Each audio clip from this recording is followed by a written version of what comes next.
Kitos naujienos. Savaitgalį vyko akcija Darom. Jos metu šiukšlės iš vandens rinko net narai, o talkininkų sulaukta daugiau nei pernai.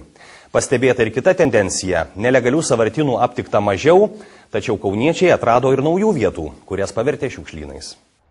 Tūkstančiai talkininkų šeštadienį visoje Lietuvoje tvarkė žaliuosius plotus ir kuopė įvairias teritorijas kitų tautiečių paverstas sąvartynais. Vyko akcija Darom. Kaune taip pat netrūko pagalbininkų. Pirmą kartą paprašyta ir narų pagalbos. Pernai valė Daugų ežerą, šiemet jie įvairias atliekas traukia iš Lampėdžių ežero dugno. Atlikas pagrindė poilsiautojų, paliktos šiukšlės.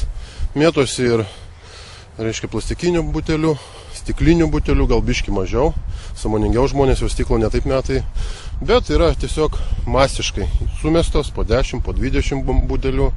Padangos žmonės atveža įmeta į vandenį, kad nereikėtų vežti aikštelį. Pastebėta, kad šiemet tose vietose, kurios tvarkytos pernai, šiukšlynų nebėra, tačiau jie išdygė kitur. Tradiciškai šiukšlių daug ir vaizdinguose gamtos kampeliuose, draustiniuose, fortų teritorijose, miško parkuose. Čia jas palieka ne tik poilsiautojai, kai kurie įvairius rakandus ar statybinės atliekas specialiai atveža ir išverčia. Statybinės atliekos yra, kaip matot, ir šiuo atveju, kas liko.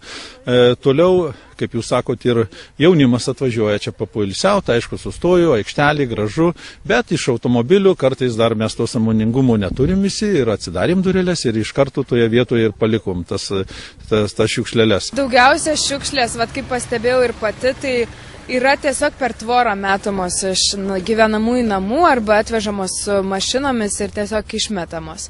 Tai čia yra didžiausia šiukšlių problema. Aišku, būna, kad kaip šitoj forto teritorijai, tai tikriausiai paaugliai ar kas nors sėdi, iškilauja, dar kažką veikia ir palieka po save šiukšlės. Kauniečiai buvo raginami rinktis 25 vietose ir jas tvarkyti. Anot akcijos Darom koordinatorių, taip lengviau pasirūpinti atliekų išvežimu.